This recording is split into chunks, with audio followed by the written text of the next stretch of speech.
بسم اللہ الرحمن الرحیم۔ حبشہ کی جانب پہلی ہجرت۔ مشرکین مکہ نے جب یہ دیکھا کہ دن بدن لوگ اسلام میں داخل ہوتے جاتے ہیں اور روز بروز اسلام کا دائرہ وسیع تر ہوتا جا رہا ہے، تو سب نے اس بات پر اتفاق کیا کہ مسلمانوں کو سخت سے سخت تکلیفیں دی جائیں، اور طرح طرح سے مسلمانوں کو ستانا شروع کر دیا تاکہ کسی طرح دین اسلام سے پھر جائیں، جس کو دیکھتے ہوئے حضرت صلی اللہ علیہ وسلم نے ارشاد فرمایا، تم اللہ کی زمین پر کہیں چلے جاؤ، یقیناً اللہ تعالیٰ تم سب کو عن قریب جمع کرے گا۔ صحابہ نے عرض کیا، کہاں جائیں؟ آپ صلی اللہ علیہ وسلم نے ملک شام کی طرف اشارہ فرمایا، اور یہ بھی فرمایا کہ وہاں ایک بادشاہ ہے جس کی قلمرو میں کوئی کسی پر ظلم نہیں کر سکتا۔ اس وقت حضرات صحابہ ظاہری اور جسمانی تکلیفوں اور مصیبتوں سے اکتا کر نہیں، بلکہ کفر اور شرک کے فتنے سے گھبرا کر اپنے دین کو ایمانی ڈاکوؤں کے ظلم و ستم سے بچانے کے لیے اللہ کی طرف بھاگے، تاکہ اطمینان کے ساتھ اپنے اللہ کا نام لے سکیں۔ چنانچہ ماہ رجب سن 5 نبوی میں 11 صحابہ اور 5 صحابیات رضوان اللہ تعالی علیہم اجمعین نے حبشہ کی جانب ہجرت فرمائی۔ یہ حضرات چھپ کر روانہ ہوئے، بعض سوار تھے اور بعض پیادہ۔ حسن اتفاق سے جب بندرگاہ پر پہنچے تو 2 تجارتی کشتیاں حبشہ جانے والی تیار تھیں۔ 5 درہم لے کر ان سب کو سوار کر لیا۔ مشرکین مکہ کو جب خبر ہوئی تو آدمی دوڑائے۔ جب یہ بندرگاہ پہنچے تو کشتیاں پہلے ہی روانہ ہو چکی تھی۔ حافظ عسقلانی فرماتے ہیں کہ یہ حضرات جدہ کے ساحل سے سوار ہوئے، رجب سے لے کر شوال تک حبشہ میں مقیم رہے۔ شوال میں جب یہ خبر پہنچی کہ مکے کے لوگ مسلمان ہو گئے ہیں تو حبشہ سے مکہ واپس آ گئے۔ مکے کے قریب پہنچ کر معلوم ہوا کہ یہ خبر غلط ہے، جس کی وجہ سے یہ حضرات سخت کشمکش میں پڑ گئے۔ چنانچہ کوئی چھپ کر اور کوئی کسی کی پناہ لے کر مکے میں داخل ہوا۔ حبشہ کی جانب دوسری ہجرت۔ مشرکین مکہ نے اب پہلے سے زیادہ ستانا شروع کر دیا، اس لیے رسول اللہ صلی اللہ علیہ وسلم نے دوبارہ حبشہ کی ہجرت کی اجازت دے دی۔ اس دوسری ہجرت میں 86 صحابہ اور 16 صحابیات شریک رہیں۔ قریش نے جب یہ دیکھا کہ صحابہ کرام حبشہ میں جا کر مطمئن ہو گئے اور اطمینان کے ساتھ اسلامی احکام بجا لانے لگے، تو مشورہ کر کے عمرو بن عاص اور عبداللہ ابن ابی ربیعہ کو نجاشی اور اس کے تمام درباری اور مقربین کے لیے ہدیے تحفے دے کر اپنا ہم خیال بنا لینے کی کوشش کی۔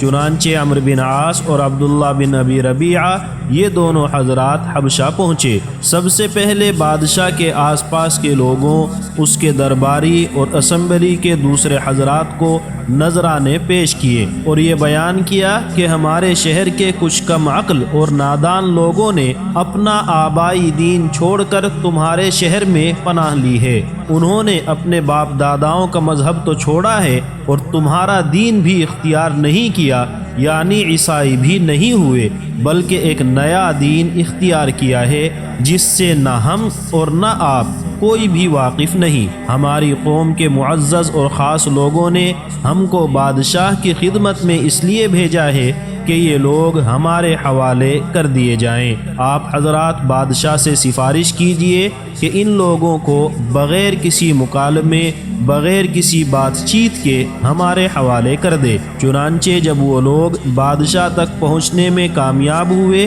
اور ہدیے تحفے پیش کر کے اپنا پرپس اور مقصد بیان کیا، تو بادشاہ کے درباری اور مصاحبین نے پوری حمایت کی۔ عمرو بن عاص اور عبداللہ بن ابی ربیعہ کو یہ کسی طرح گوارا نہ تھا کہ حبشہ کا بادشاہ صحابہ کرام کو بلا کر ان سے کچھ دریافت کرے یا ان کی کسی بات کو سنے، اور اس بات کو سمجھنا کوئی مشکل نہیں تھا کہ شاہ حبشہ کا صحابہ سے کسی قسم کا سوال یا گفتگو کرنا کیوں دشوار اور گراں تھا، اور یہ کیوں چاہتے تھے کہ بادشاہ بغیر کسی بات چیت کے ان لوگوں کو ہمارے سپرد کر دے۔ وجہ ظاہر ہے وہ یہ کہ یہ خوب سمجھتے تھے کہ حق ان لوگوں کی زبان سے نکلا اور ادھر دل میں اترا۔ غرض یہ کہ ان لوگوں نے بادشاہ کے سامنے اپنا مقصد بیان کیا اور درباریوں نے پوری حمایت کی کہ یہ لوگ اس وفد کے حوالے کر دیے جائیں، لیکن جس چیز کا ڈر تھا وہی سامنے آئی۔ نجاشی کو غصہ آ گیا اور صاف کہہ دیا کہ میں حقیقت حال جانے بغیر اور ان سے بات چیت کیے بنا ان کو تمہارے حوالے نہیں کر سکتا۔ یہ کیسے ممکن ہے کہ جو لوگ اپنا وطن چھوڑ کر میرے قلمرو میں آ ٹھہرے ہیں ان کو بغیر کسی تحقیق اور تفتیش کے ان کے مخالفوں کے حوالے کر دوں؟ اور ایک آدمی صحابہ کے بلانے کے لیے روانہ کیا۔ قاصد صحابہ کے پاس پہنچا اور بادشاہ کا پیغام پہنچایا۔ اس وقت صحابہ میں سے کسی نے یہ کہا کہ دربار میں پہنچ کر کیا کہو گے؟ یعنی بادشاہ تو عیسائی ہے اور ہم مسلمان ہیں، بہت سے عقیدوں میں ان کے خلاف ہیں۔ صحابہ نے کہا کہ ہم دربار میں وہی کہیں گے جو ہمارے نبی حضرت محمد صلی اللہ علیہ وسلم نے ہم کو سکھایا اور بتایا ہے، جو کچھ بھی ہو اس سے ذرہ برابر نہ ہٹیں گے۔ چنانچہ حضرات صحابہ دربار میں پہنچے اور صرف سلام کیا۔ بادشاہ کو سجدہ کسی نے نہیں کیا۔ شاہی درباریوں کو مسلمانوں کا یہ طرز عمل بہت برا لگا۔ چنانچہ اسی وقت جو ندما، مصاحبین اور بادشاہ کے قریبی لوگ وہاں موجود تھے انہوں نے مسلمانوں سے سوال کیا کہ آپ لوگوں نے بادشاہ کو سجدہ کیوں نہیں کیا؟ اور ایک روایت میں ہے کہ بادشاہ نے خود بھی سوال کیا کہ تم نے سجدہ کیوں نہیں کیا؟ حضرت جعفر رضی اللہ عنہ نے کہا ہم اللہ کے سوا کسی کو سجدہ نہیں کرتے۔ اللہ تعالیٰ نے ہماری طرف ایک رسول بھیجا ہے، اس نے ہم کو یہی حکم دیا ہے کہ اللہ عز و جل کے سوا کسی کو سجدہ نہ کریں۔ مسلمانوں نے کہا کہ ہم رسول اللہ کو بھی اسی طرح سلام کرتے ہیں اور آپس میں بھی ایک دوسرے کو اسی طرح سلام کرتے ہیں، اور رسول اللہ صلی اللہ علیہ وسلم نے ہم کو خبر دی ہے کہ جنت والے بھی اسی طرح ایک دوسرے کو سلام کریں گے۔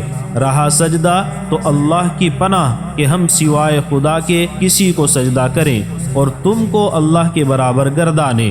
نجاشی نے صحابہ سے مخاطب ہو کر معلوم کیا کہ عیسائیت اور بت پرستی کے سوا وہ کون سا دین ہے جو تم نے اختیار کیا ہے۔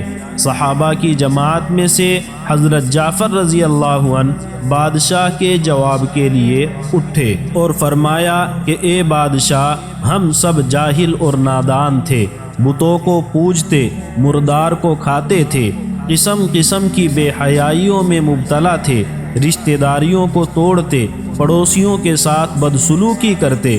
ہم میں جو طاقتور ہوتا وہ یہ چاہتا کہ کمزور کو کھا جائے۔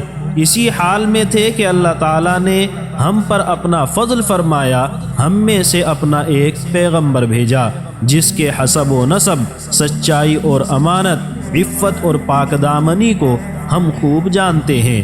اس نے ہم کو اللہ کی طرف بلایا کہ ہم اس کو ایک مانیں، ایک جانیں اور ایک سمجھیں، صرف اسی کی عبادت اور بندگی کریں، اور جن بتوں اور پتھروں کی ہم اور ہمارے باپ دادا پوجا کرتے تھے ان سب کو یک لخت چھوڑ دیں۔ سچائی، امانت، صلہ رحمی، پڑوسیوں سے حسن سلوک کرنے، پورے ذی حرام باتوں سے بچنے کا حکم دیا۔ تمام بے حیائیوں سے، باطل اور ناحق کہنے سے، یتیم کا مال کھانے سے اور کسی پاک دامن پر تہمت لگانے سے ہم کو منع فرمائے ہیں اور حرام چیزوں سے بچتے ہیں۔ محض اس پر ہماری قوم نے ہم کو طرح طرح سے ستایا اور قسم قسم کی تکلیفیں پہنچائیں، تاکہ ہم ایک اللہ کی عبادت کو چھوڑ کر پرانی بے حیائیوں میں پھر مبتلا ہو جائیں۔ جب ہم ان کے مظالم سے تنگ آ گئے اور اپنے دین پر چلنا اور ایک خدا کی عبادت اور بندگی کرنا دشوار ہو گیا، تب ہم نے اپنا وطن چھوڑا، اور اس امید پر کہ آپ ظلم نہ کریں گے آپ کے ملک میں رہنے کو ہم نے ہر علاقے پر ترجیح دی۔ نجاشی نے کہا کیا تم کو اس کلام میں سے کچھ یاد ہے جو تمہارے پیغمبر اللہ کی طرف سے لائے ہیں؟ حضرت جعفر نے فرمایا ہاں۔ نجاشی نے کہا اچھا اس میں سے کچھ پڑھ کر مجھ کو سناؤ۔ حضرت جعفر نے سورہ مریم کا ابتدائی حصہ پڑھ کر سنایا۔ بادشاہ اور تمام درباریوں کے آنسو نکل آئے، روتے روتے بادشاہ کی داڑھی تر ہو گئی۔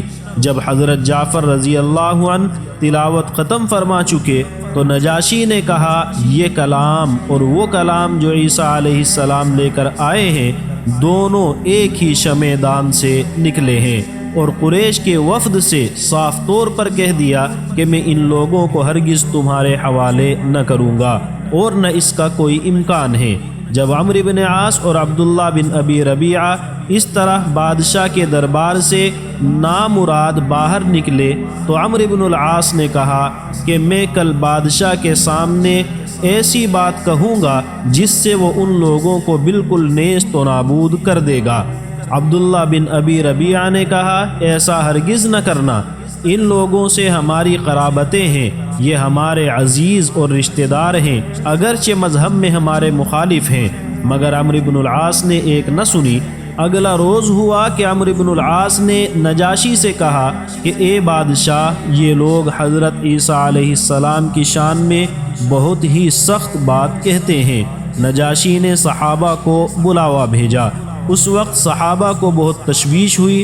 جماعت میں سے کسی نے کہا کہ بادشاہ سے حضرت عیسیٰ علیہ السلام کے بارے میں کیا کہو گے؟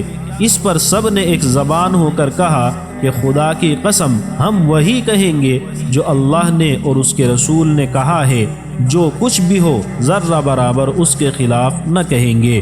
دربار میں پہنچے نجاشی نے مسلمانوں سے معلوم کیا کہ تم لوگ حضرت عیسیٰ علیہ السلام کے بارے میں کیا کہتے ہو؟ حضرت جعفر نے فرمایا ہم ان کے بارے میں وہی کہتے ہیں جو ہمارے نبی صلی اللہ علیہ وسلم نے فرمایا ہے، وہ یہ کہ حضرت عیسیٰ علیہ السلام اللہ کے بندے اور اس کے رسول تھے، خدا کی خاص روح اور خدا کا خاص کلمہ تھے۔ نجاشی نے زمین پر سے ایک تنکا اٹھا کر یہ کہا خدا کی قسم مسلمانوں نے جو کچھ کہا ہے عیسیٰ علیہ السلام اس سے ایک تنکے کی مقدار بھی زائد نہیں تھے۔